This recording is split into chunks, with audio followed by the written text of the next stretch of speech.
Monsieur le Président du Sénat, cher Gérard Larcher, Madame la chef du Bureau central des cultes, chère Juliette Parr,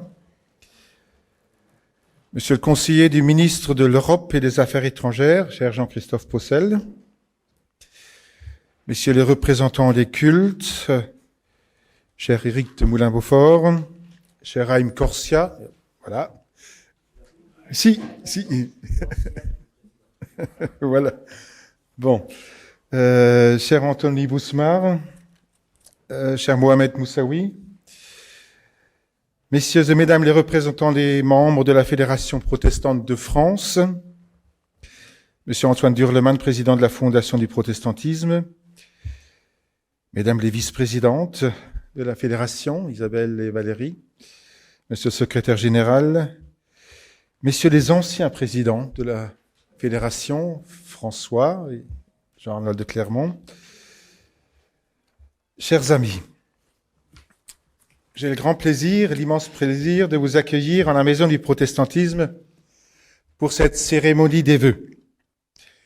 Et je voudrais tout d'abord m'adresser au Monsieur le Président du Sénat, cher Gérard Larcher, pour vous exprimer notre profonde gratitude d'avoir très spontanément accepté notre invitation et d'honorer ainsi le protestantisme de votre présence. Je crois qu'il n'est un secret pour personne, et d'ailleurs vous ne vous en cachez pas. Vous êtes ici un peu chez vous, donc sentez-vous chez vous et merci d'être là. Et je voudrais ensuite vous remercier, vous tous qui êtes présents à cette cérémonie. Recevez, chacun et chacune, mes vœux les plus chers, que je formule pour vous-même, pour vos responsabilités, pour vos projets, vos engagements, pour les institutions, les associations, les églises, les fondations, les structures dans lesquelles vous êtes engagés. Que toujours l'esprit de fraternité l'emporte sur l'indifférence et la haine, et que la paix et l'espérance maintiennent ouvert et maintiennent lumineux l'horizon vers lequel vous marchez. Formuler des vœux en ce début d'année 2024 est un exercice très exigeant, notamment pour celles et ceux qui s'inscrivent dans l'état d'esprit d'un protestant, c'est-à-dire qui ambitionnent de porter un regard réaliste sur la situation présente, qui se sentent concernés par la situation de notre pays et celle plus globalement du monde, et qui de surcroît ne sauraient se contenter de vœux pieux, mais formulent des vœux dont ils se sentent pour partie responsables. Vous connaissez la situation au niveau global. La communauté internationale peine à réguler les différends et des conflits armés menés au mépris du droit international et des populations civiles donnent à comprendre que la guerre est redevenue un moyen pour arriver à ses fins.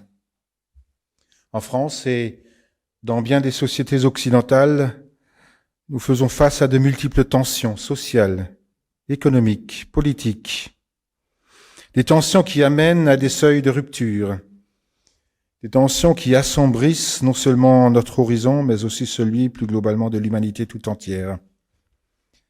En tout lieu, l'adhésion aux valeurs supérieures, forgées au lendemain de la Shoah, dans l'élan prophétique de construire un monde meilleur, en tout lieu, cette adhésion s'effrite devant l'indigne exploitation politicienne des précarités, des sentiments d'insécurité, du manque de confiance.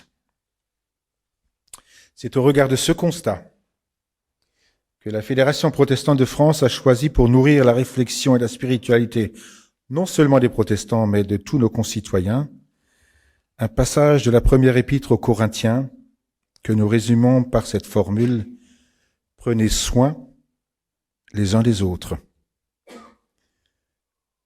Plus que jamais, il nous faut prendre soin les uns des autres, travailler notre attention à l'autre, développer une culture de la sollicitude. Vous le savez, la République promet à ses citoyens la liberté, l'égalité et la fraternité. De ces trois promesses, la fraternité est la seule qui a besoin de l'engagement de tous et de la contribution de chacun.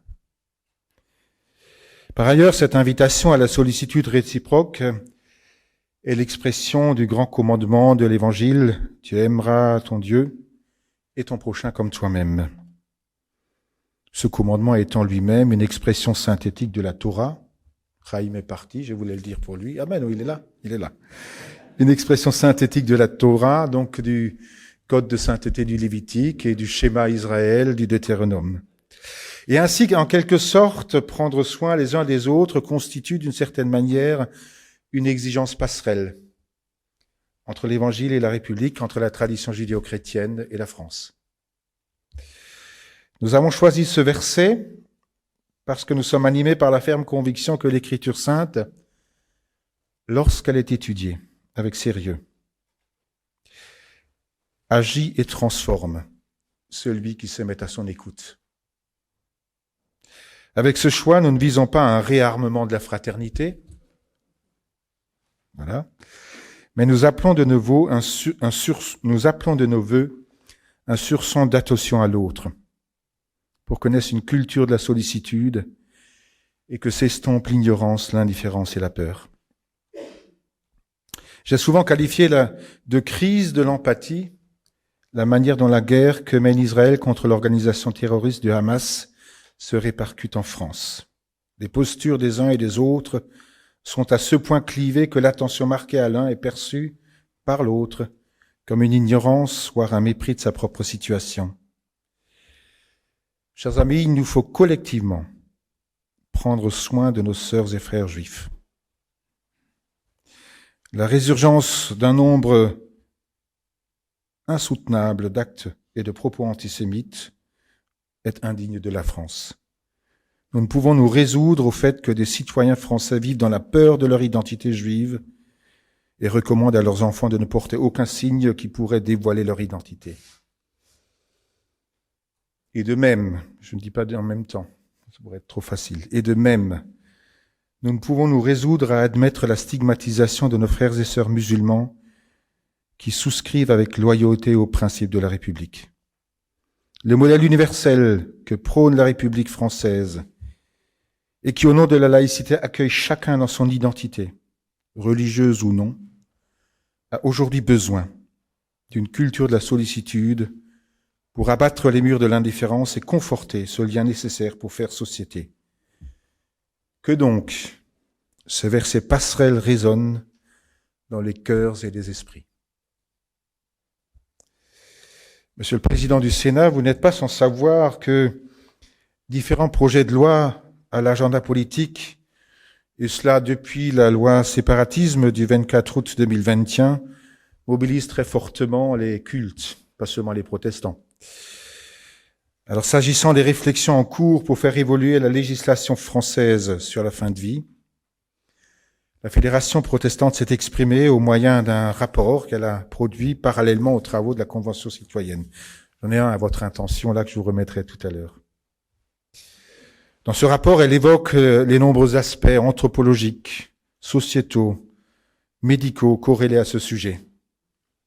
Elle évoque notamment l'attention qu'il convient d'accorder à l'accompagnement du grand âge, l'attention au développement d'une réelle culture du soin palliatif en France, et la vigilance à exercer pour ne pas dénaturer par une loi ce qui fait l'essence même des métiers du monde de la santé, à savoir accompagner et soigner.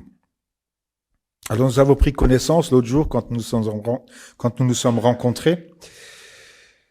Nous avons pris connaissance avec satisfaction que vous souteniez la perspective de ne pas mêler dans un même projet de loi, d'une part, une loi de programmation décennale de développement d'une culture de soins palliatifs en France, et d'autre part, une évolution législative visant à créer en France, dans certaines conditions et dans certaines circonstances, l'option d'une aide active à mourir. Je crois que tous les cultes vous soutiennent dans cette initiative. Enfin, j'ose l'exprimer au nom de tous, mais ils l'ont encore redit ce matin. En tout cas, la Fédération protestante de France soutient pleinement le développement de la culture palliative et dans son rapport, elle considère inopportun de faire évoluer une législation alors que la dernière loi sur ce sujet, la loi Claes-Neoliti de 2016, demeure largement méconnue et inappliquée. S'agissant de la loi migration, qui a été votée dans un climat peu serein et guère propice à un débat fondé, dans sa récente séance du 9 et 10 décembre, le Conseil de la Fédération s'est exprimé à ce propos. Et je voudrais citer: la Fédération protestante de France est convaincue qu'une autre politique en matière migratoire est possible et nécessaire. Une politique fondée sur l'accueil et la solidarité, sur le respect des droits et de la dignité. Elle forme le vœu que la représentation nationale saisisse l'occasion d'illustrer, par ses débats comme par son vote, la fraternité inscrite dans la devise de la République et au fronton des bâtiments publics. Il me faut vous dire que pour un grand nombre d'associations actives dans le médico-social, en l'état actuel, cette loi enfreint des principes supérieurs que nous croyons sanctuarisés après la Seconde Guerre mondiale, notamment dans la Convention européenne des droits de l'homme et dans la Convention de Genève. Pour les acteurs de nos associations, une fraternité sélective, notamment lorsqu'elle remet en question l'accueil inconditionnel prodigué par les associations d'entraide ou d'insertion, est en rupture avec le fondement universel de l'état de droit. Renoncer à l'inconditionnalité de l'accueil ou du soin heurte les éducateurs et les soignants et dénature l'essence de leur action même. Alors je crois bien que les associations protestantes vont continuer à prodiguer un accueil inconditionnel, faisant ainsi écho à leur vocation et aux convictions humanistes et universelles qui les animent. Enfin, s'agissant de l'inscription dans la Constitution du droit à l'interruption volontaire de grossesse, vous m'avez confié que c'était un de vos premiers combats politiques. Alors vous le savez, dans leur grande majorité, les protestants n'expriment aucune réserve quant à ce droit. Et si ce droit devait être contesté en France, ils attendraient de leur président qu'il se mobilise et qu'il mobilise toute son énergie pour le défendre. Toutefois, inscrire ce droit dans la Constitution me semble inopportun. La Constitution n'a pas vocation à être le véhicule de sanctuarisation des lois éthiques. Qui plus est quand ces lois reconnaissent elles-mêmes une clause de conscience. Comment traiter alors le cas d'un médecin qui ne peut envisager l'IVG? Je vous l'ai dit, notre pays a besoin d'un élan de fraternité et d'unité pour construire ce lien si nécessaire pour nous tenir ensemble et faire société. Il n'a pas besoin à ce stade d'un nouveau débat clivant. Enfin, permettez-moi d'esquisser, dans un troisième temps de mon propos, les contours de quelques projets que porte la Fédération en 2024. Dans les mois passés, nous avons élaboré un projet stratégique autour de 5 orientations. 3 orientations concernent les pouvoirs publics et le grand public, et 2 autres s'adressent plus particulièrement au monde protestant. Il s'agit, je les nomme rapidement, de faire connaître et de représenter le protestantisme français, de témoigner dans la société et de porter la parole publique du protestantisme, d'investir les lieux de dialogue et de porter avec d'autres, notamment les autres confessions chrétiennes et les autres religions, de porter avec d'autres un message universel de paix et de fraternité.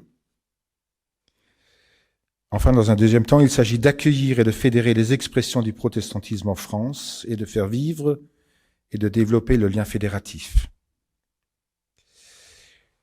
Dans les mois qui viennent, la Fédération va s'employer à penser les projets et à mener les actions pour mettre en œuvre ces orientations et écrire ainsi le récit de cette singularité plurielle qu'est le protestantisme. Une pluralité qui n'est plus à démontrer et une singularité qu'il s'agit précisément de montrer. La Fédération protestante de France, c'est bien cette famille d'églises, de communautés, d'œuvres, de mouvements que tient ensemble, et j'aime bien le dire ainsi, que tient ensemble un sens partagé de l'intérêt commun et du bien commun.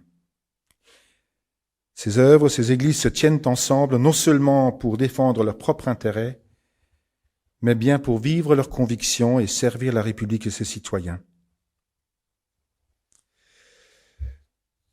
Une société, pour aller de l'avant, a besoin de mémoire, de jeunesse et de transmission. En 2024, nous ferons mémoire du 100e anniversaire de la présence de l'Église arménienne en France. Je salue le représentant. Nous commémorerons la création de l'aumônerie protestante aux armées il y a 170 ans et nous ambitionnons de le faire dans le cadre d'une célébration œcuménique. Je rêve des Invalides, on verra si l'aumônerie catholique aux armées nous y accueille, et d'un ravivage de la flamme de la tombe du soldat inconnu.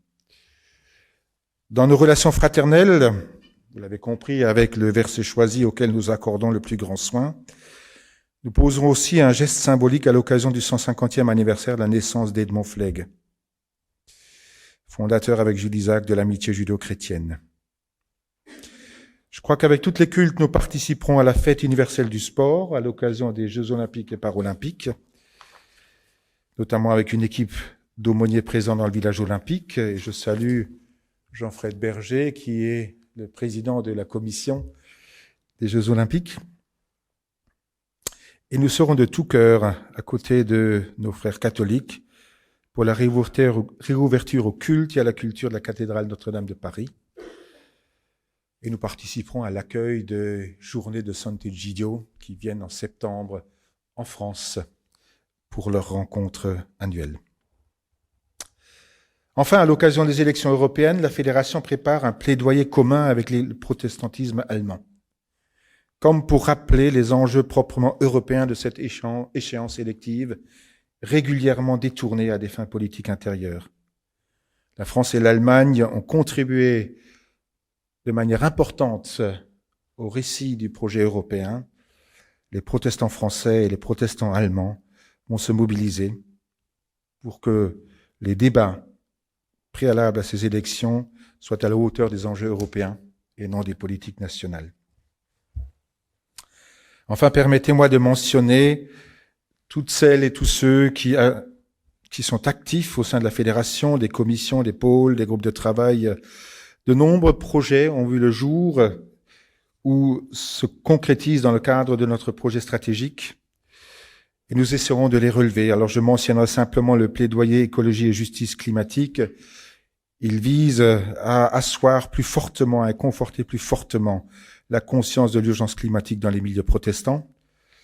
Je mentionnerai encore le travail sur les violences spirituelles et sexuelles qui vise l'écriture d'un code de déontologie pour les ministres du culte, la création d'une cellule d'écoute, c'est le conseil anonyme, et l'organisation de formation pour les responsables religieux et associatifs. Organisation d'ailleurs de formation que nous ambitionnons aussi de mener avec l'ensemble des cultes de la conférence des responsables religieux en France. Sans oublier, et je salue au passage le président du Cercle Charles Gide, l'organisation du dîner des protestants qui est maintenant bien instituée dans notre agenda annuel. Voilà, chers amis, chers frères et sœurs, tout est presque dit et tout reste à faire. Alors je renouvelle à chacune et à chacun mes vœux de paix et d'espérance pour l'année 2024 et je vous invite à porter haut cette parole de l'apôtre Paul. Prenez soin les uns des autres. Je vous remercie pour votre attention.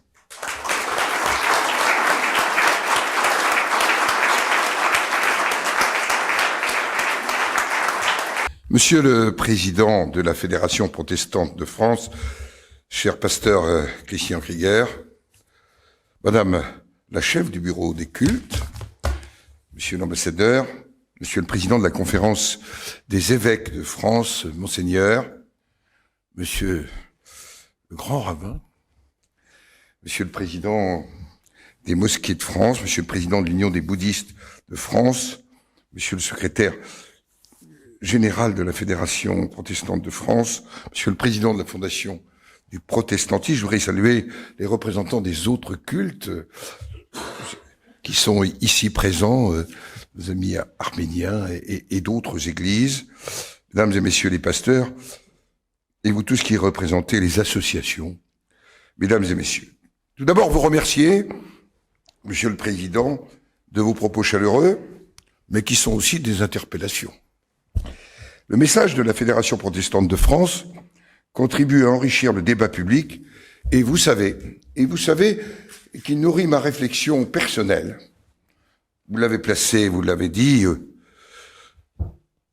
sous l'apôtre Paul, prenez soin les uns des autres. Eh bien moi, je vous propose de reprendre ce que disait le pasteur Dietrich Bonhoeffer. Le premier service que l'on doit aux autres dans une communauté consiste à les écouter. Tout comme notre amour pour Dieu commence par l'écoute de la parole de Dieu, le début de l'amour pour les autres est d'apprendre à les écouter. C'est, me semble-t-il, important pour un responsable public d'être dans une situation d'écoute. Oui, s'écouter, se comprendre, parfois débattre, chacun avec sa responsabilité qui n'est pas la même entre devoir d'église et devoir d'État.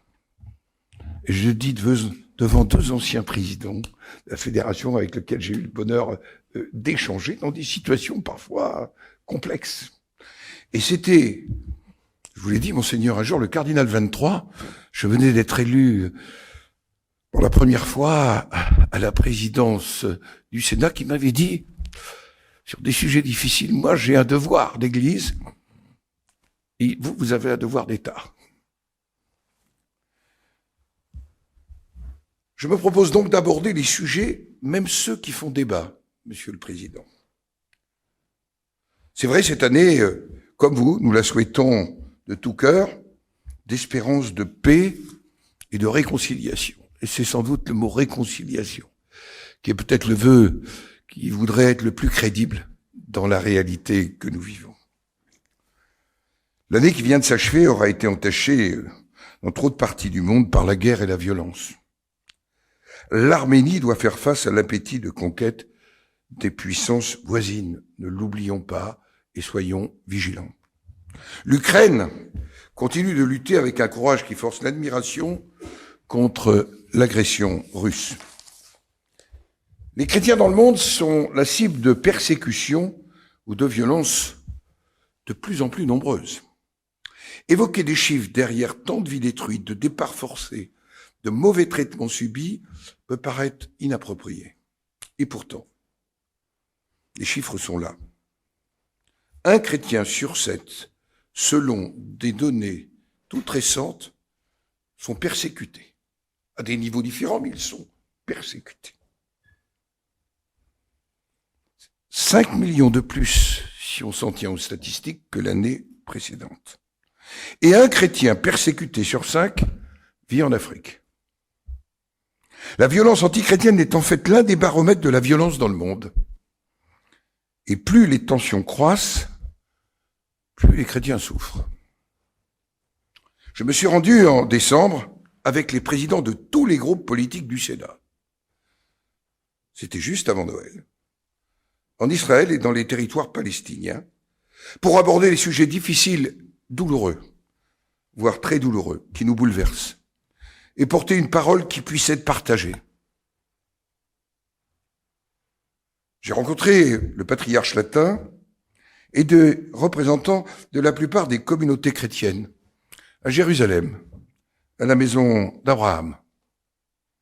Les chrétiens ne représentent plus que 1% de la population en Terre Sainte et à Jérusalem. Combien ont quitté le Liban, la Syrie, l'Irak, les territoires palestiniens? Alors que les chrétiens sont l'un des ferments du vivre ensemble, avec leurs écoles, leurs hôpitaux, qui accueillent des personnes de toute confession, croyantes ou non croyantes. Pensez à l'action des chrétiens aujourd'hui à Gaza. J'avais invité à déjeuner le curé de Gaza. Ils sont moins d'1 millier, il y a 1 curé, il y a un hôpital, d'origine anglicane d'ailleurs, et ils sont là. L'effacement progressif des chrétiens dans certaines régions du monde, sous la contrainte, est une réalité, je voulais le souligner. Dans ce contexte d'instabilité, la voix de la France est à la fois attendue mais affaiblie. C'est vrai au Proche-Orient, c'est vrai en Afrique, où 2023 a été marqué par un repli de notre influence et de notre présence au profit de puissances parfois prédatrices. L'année qui vient de s'achever aura été aussi marquée par la violence sur notre sol et des actes de terrorisme. Mais nous ne devons jamais céder à la tentation et au renoncement. C'était d'ailleurs tout le sens de cette marche contre l'antisémitisme que nous avions initiée avec la présidente de l'Assemblée nationale, tous deux, en dehors de tout appareil politique, à laquelle vous avez participé. Et je vous en remercie, Monsieur le Président. La République, à laquelle le Sénat est si attaché, doit demeurer une et indivisible. Nous ne vaincrons que si nous sommes rassemblés autour de ces valeurs, les valeurs de la République, et autour de nos institutions. Lors de son discours au Mureau, dans mon département, le 2 octobre 2020, le président de la République avait appelé à aller défendre ces valeurs et ces institutions avec force, à nous opposer au développement du repli communautaire et du séparatisme sous toutes ses formes. Une stratégie globale en a découlé qui visait et qui vise aujourd'hui encore à entraver toutes les initiatives contraires aux fondements de notre République, à amplifier l'ensemble des actions permettant de donner corps à l'égalité des chances sur tous les territoires, et à accompagner notamment la structuration d'un islam en France face à toute tentation extrémiste. Il y a la réalité du développement, il faut se le dire aussi, des réseaux des frères musulmans dans notre pays, et les travaux de Florence Bergeau-Blaclair ne peuvent pas être ignorés. Lors de la discussion du projet de loi confortant le respect des principes de la République, ça rappellera quelque chose au pasteur Claveroli. Le Sénat avait souhaité renforcer la lutte contre le séparatisme, mais il avait rappelé combien il était essentiel de ne pas entraver la liberté religieuse. Depuis 2 ans, cette loi a donné à l'État de nouveaux moyens en matière de réglementation, dans un certain nombre de champs, y compris d'éducation ou de sport, ou dans le domaine de la lutte contre la haine en ligne. Mais avec cette loi, de nouvelles règles aussi s'appliquent aux associations religieuses, par le suivi même que les pouvoirs publics exercent par son application, et cela peut apparaître comme de réelles contraintes. La reconnaissance de la qualité cultuelle d'une association est un enjeu important, et je sais combien de questions se posent s'agissant de la nomination d'un ministre du culte ou de la détention d'immeubles de rapport. Sur les 5000 associations cultuelles qui existent dans notre pays, la majorité sont des associations d'ailleurs cultuelles protestantes. C'est notre histoire. Et celles-ci sont significativement impactées. Une mission d'information du Sénat sur le bilan de l'application de la loi confortant le respect des principes de la République, nous nous étions engagés, vous vous souvenez, monsieur le pasteur, rendra fin février ses travaux et fera des propositions quant à sa mise en œuvre. Je vous ai invité, monsieur le président, à ne pas hésiter jusque-là à transmettre aux rapporteurs les observations et des observations très concrètes de la vie quotidienne, j'allais dire, de chacune des communautés. D'ailleurs, une réserve du Conseil constitutionnel invite le pouvoir réglementaire à veiller au respect des principes constitutionnels de la liberté d'association et du libre exercice des cultes dans la fixation des modalités de mise en œuvre des nombreuses obligations mises à la charge des associations par lesquelles l'exercice public d'un culte est assuré. Il me paraît essentiel d'inciter les associations cultuelles à s'inscrire dans le régime de 1905 et d'améliorer ainsi le contrôle de leurs comptes et de leur financement. Il ne faut pas se le cacher, cette loi concernait d'abord le culte musulman, où le sujet des financements et de leurs origines est parfois posé. La structuration de l'organisation de l'islam en France demeure l'une des conditions de la réussite de cette action que nous souhaitons mener tous ensemble contre la radicalité. Je ne dis pas les difficultés qu'ont connues et connaissent encore le Conseil français du culte musulman et à présent le Forum de l'islam de France, mais je crois qu'il ne faut pas céder au pessimisme. Un travail a été fait. Il a été accompli au cours de ces dernières années. Il y a une forme d'acquis. Une charte des principes de l'islam de France et la création du Conseil national des imams sont parmi les premières pierres de ce chantier qui constitue l'organisation de l'islam en France, avec une formation des imams en conformité avec les valeurs de la République, le 1er avril prochain, eh bien, il doit être mis fin au système des imams détachés. Je sais, nous l'avons évoqué, Monsieur le Président, que certains pensent qu'un modèle concordataire pourrait être envisagé. Alors je ne vous dis pas les débats que nous aurions sur ce sujet, et qu'un tel régime temporaire permettrait d'institutionnaliser notamment le culte musulman, de lutter contre l'extrémisme, mais aussi de comprendre les religions dans leur singularité, parce que je pense que cette dimension de la compréhension des religions dans leur singularité est bien quelque chose qui manque dans notre pays, dans notre système éducatif, dans notre système de transmission, et que, sans doute, même si je n'aime pas, comme Rabot Saint-Étienne, le mot tolérance parce qu'il implique une condescendance, il n'empêche qu'il permettrait de mieux partager et de mieux nous comprendre.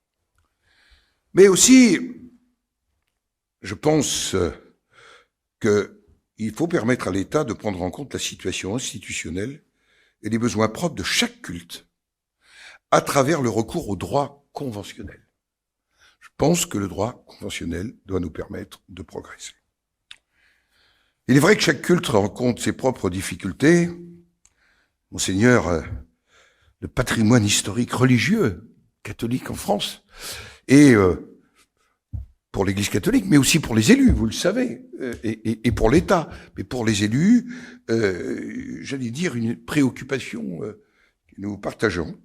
On a d'autres mouvements, je pense au mouvement évangélique, qui se soucient davantage de l'édification de nouveaux lieux de culte. Pour préserver l'unité de la République et la communauté nationale, il faut agir sur un ensemble de leviers. Vous l'avez évoqué, Monsieur le Président, je voudrais aborder, puisque j'ai dit que je parlerai de tout, la question de la politique migratoire, de la politique d'intégration et de la lutte contre la fragmentation de notre société.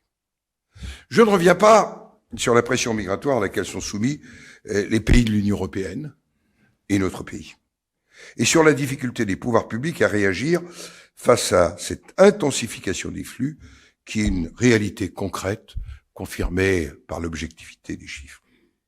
La conséquence, c'est que le processus d'intégration, et je reprends aussi le mot accueil, parce que l'intégration, c'est quelque part un accueil réussi, ne fonctionne pas correctement.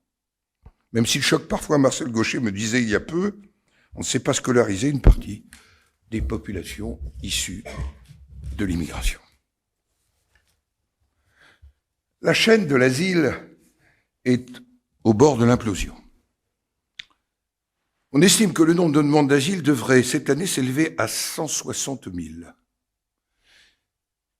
Il y a 15 ans, c'était 50 000. Le délai moyen de traitement des dossiers est de 11 mois. Je vous rappelle que dans l'objectif de la précédente loi, c'était 6 mois. Je vois que vous connaissez parfaitement. Redonner à la France des objectifs clairs en matière de politique migratoire, c'est donc l'objet du projet de loi qui a été présenté par le gouvernement, qui a été débattu au Sénat, c'est vrai plus au Sénat qu'à l'Assemblée nationale, qui a été adopté le 19 décembre dernier, et sur lequel, c'est vrai, le Sénat a imprimé sa marque. Le Conseil constitutionnel rendra sa décision quant à la constitutionnalité de certaines de ces dispositions le 25 janvier prochain. Examinons tout ça sereinement, c'est l'état de droit.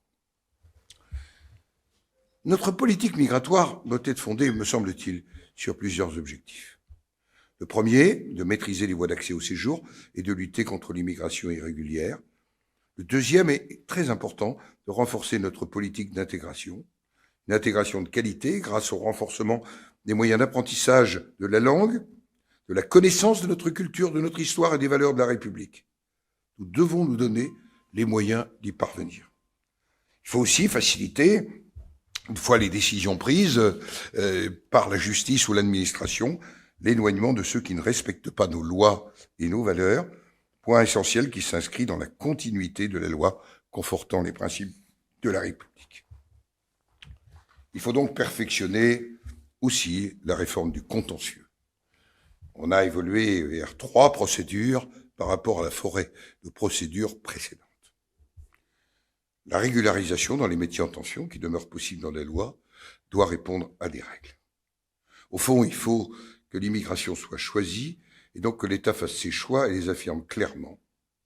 Mais je vous le dis, et c'est un point essentiel pour moi et au Sénat, il est nécessaire de protéger la procédure d'asile. Il faut bien évidemment appliquer la Convention de Genève, accorder le statut de réfugié à tous ceux qui en ont besoin et à qui cette protection est nécessaire. Cette politique va devoir s'articuler avec le pacte européen sur la migration et l'asile, qui prévoit de traiter une partie des demandes d'asile aux frontières extérieures de l'Union européenne. Je m'en suis entretenu il y a peu avec un certain nombre de présidents de groupes politiques du Parlement européen et avec la présidente du Parlement européen. C'est donc un droit fondamental que le droit d'asile, et il est de la vocation de la France d'accueillir celui ou celle qui est persécuté pour ses idées ou exposé à des risques pour son intégrité. Mais je le dis, tout ça n'est pas antinomique d'une politique audacieuse d'aide au développement, qui permettrait d'ailleurs une meilleure maîtrise des flux migratoires. Car si les continents entiers continuent dans la dérive, vous pourrez mettre toutes les armées du monde, toutes les polices du monde, vous ne maîtriserez pas un certain nombre de situations. Voilà pourquoi les politiques de développement et de stabilisation, à un moment, monsieur l'ambassadeur, où le multilatéralisme est extrêmement malade dans le monde. Et je dois dire que je suis même inquiet de perspectives d'élection sur un grand continent démocratique pour les temps qui viennent. Je voudrais vous redire combien la laïcité, pour moi, ne s'oppose en rien aux faits religieux, qui est sans doute une donnée qu'on a, dans sa dimension sociale, trop négligée dans le passé, de même qu'à l'attachement des valeurs philosophiques qui ont structuré notre République. Ne pas le reconnaître et ignorer les convictions religieuses et philosophiques de nos concitoyens, qu'ils soient croyants ou non, pourrait conduire à l'appauvrissement de nos relations sociales et de notre vie publique. C'est dans ce cadre général que l'ensemble des cultes et du protestantisme français a une place à tenir dans la vie nationale. Petite digression de ma part, plus personnelle. Je crois que la foi nous donne une part de liberté supplémentaire. C'est d'une force en politique car elle aide à prendre des décisions en conscience, même si vous savez que parfois vous ne serez pas suivi. La conviction religieuse et la conviction politique peuvent se retrouver. Il faut savoir accepter la réussite comme l'échec. Essentiel de ne pas avoir trahi sa conviction intime. Pour moi, il n'y a pas d'antagonisme entre être chrétien et impliqué en politique. La foi, avec mes doutes, me nourrit et m'éclaire. Mais c'est pas la seule qui m'aide à tracer mon chemin. Mais elle est importante pour m'y retrouver. Je constate d'ailleurs que les pouvoirs publics ont eux aussi, pour s'éclairer, bénéfice à entretenir des relations confiantes avec les représentants des cultes. Nous avons besoin d'eux dans la vie de la cité, comme nous avons besoin d'autres instances de médiation. Je pense aux organisations professionnelles, aux organisations syndicales, aux très grandes associations qui jouent un rôle très structurant.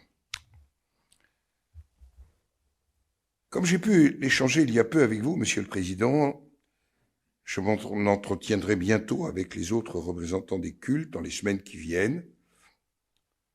J'ai une préoccupation qui est quelle laïcité aujourd'hui? Dans un contexte où la montée de l'antisémitisme est une réalité concrète. Je l'ai mesuré au début décembre en Allemagne, en m'entretenant à la fois avec le président de la République fédérale d'Allemagne, la présidente du Bundestag, et M. Klein, le délégué à la vie juive en Allemagne. Il me faisait part que, peut-être chez eux sans doute, il n'aurait pas été possible de faire un 12 novembre. C'est dire que nous devons être très très attentifs et que les églises, vous avez un autre projet, je sais, Monsieur le Président, de part et d'autre du Rhin, et j'ai une pensée particulière pour quelqu'un que j'ai profondément respecté, partagé. Je parle du ministre Schauble qui vient de disparaître, avec qui nous avions partagé à Strasbourg la chapelle de la réconciliation ensemble, sur un débat d'ailleurs, sur la laïcité, qui est une notion un peu intraduisible dans la langue de Goethe. Nous aurons ce débat sur la fin de vie, qui touchent à la conscience et au vécu de chacune et de chacun. Je vous invite à relire dans le journal officiel les discussions qui s'étaient déroulées au Sénat en mai 1980. Et je dois dire que le débat, notamment entre le rapporteur, qui était le maire de Caen à l'époque, Jean-Marie Giraud, et un radical bien laïque, Jean Mézard, sont assez éclairants d'un débat qui peut nous aider aujourd'hui à aborder en conscience et avec conscience ce débat. Il fut aussi un modèle de la liberté d'expression. Oui, c'est vrai, j'ai demandé expressément, m'adressant au Premier ministre en public et en privé, et en public ils étaient 400, la semaine passée, que 2 textes soient présentés. Une loi de programmation concernant le développement des soins palliatifs sur l'ensemble du territoire. Nous vivons, vous le savez, une profonde inégalité dans le territoire. Près d'un tiers de nos départements n'ont aucun système d'accueil des soins palliatifs. Et près de nos compatriotes sur 2 n'a, j'allais dire, au sens de l'égalité, pas accès à ces soins palliatifs. Et un texte concernant l'aide à mourir que nous accueillerons avec discernement. Je me suis déjà exprimé publiquement sur mon discernement personnel, mais je laisserai bien sûr mes collègues, mais vous comprenez que mon discernement m'amène à être extrêmement réservé. Appliquons déjà correctement Plesque et Onetti. Et je crois que nous ne devons pas, en ces temps de fracture et de division du pays, encore plus fracturer et diviser le pays. Vous avez abordé le sujet de l'inscription dans la Constitution de l'interruption volontaire de grossesse. Vous avez rappelé que c'était le jeune militant que j'étais avait soutenu tout jeune la démarche de Madame Simone Veil. Mais je ne suis pas sûr que la Constitution soit faite pour être un catalogue de droits sociaux et sociétaux. Je pense que la Constitution, elle est faite pour dire des choses fondamentales. C'est un droit, il n'est pas menacé. C'est parce que décidera le Sénat. Les débats se dérouleront, mais vous voyez ma réserve. Montesquieu disait « Ne touche à la loi et à la Constitution que d'une main tremblante, si nous tremblions un peu, pour ne pas céder à un exercice de communication. » Encore une fois, nous avons besoin de votre éclairage sur ces sujets comme sur tant d'autres. Votre rôle est important pour que dans notre société, l'individualisme ne l'emporte pas sur le collectif. C'est le principe de fraternité. Mais mon constat, c'est que nous sommes devant une addition des individualismes aujourd'hui et que nous devons militer tous ensemble pour le collectif et pour les valeurs essentielles de la République. Et d'ailleurs, la laïcité est consubstantielle à l'idéal républicain. Alors, puisque vous avez parlé fraternité avec l'apôtre Paul, moi je vais citer le pape François à Marseille. Vous voyez, Monseigneur, il disait, nous sommes à un carrefour. D'un côté, la fraternité qui féconde de bonté la communauté humaine, de l'autre, l'indifférence. On peut associer l'apôtre Paul avec ces mots-là, me semble-t-il. C'est une valeur à laquelle vous tenez, Monsieur le Président, cher pasteur Kiguer. La République aussi tient à la fraternité. Alors, excellente année à chacune et à chacun d'entre vous, à la mission qui est la vôtre, dans cette fraternité que vous avez fait vôtre, naturellement, dès votre engagement, en prenant soin les uns des autres. Et puis, voilà ce que je voulais vous dire comme président du Sénat. Excellente année à la Fédération, excellente année à vos églises et à vos pensées et aux mosquées de France, et vive la République et vive la France.